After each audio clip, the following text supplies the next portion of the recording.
বন্ধু, কালকে না ঈদ? হ গোশ কিনছিস? হ কিনছি তো কয় কেজি? 50 কেজি। আত্মীয় স্বজন সবাই দাওয়াত দিছিস? হ দিছি। অন্য অন্য বন্ধু বান্ধব রে? হ দিছি তো। তা বন্ধু, আমারে দাওয়াত দিবি না? তোরে দাওয়াত দিলি তো তুই 50 কেজি গোশ একাই খেয়ে তুবিনি, আমরা কি বাড়া খাওয়ানি? বাইগান হ্যালো হ্যালো,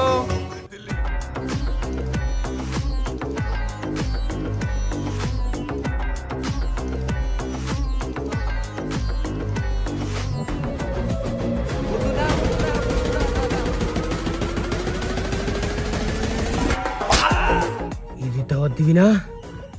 দিবি না ঈদের দাওয়াত?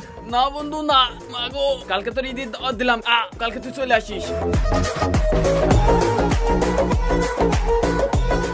আর আমার বন্ধু বান্ধব যদি খালি ভিডিও দেওয়ার পরে ঈদের দাওয়াত না দিছিস, সব করার খবর আছে।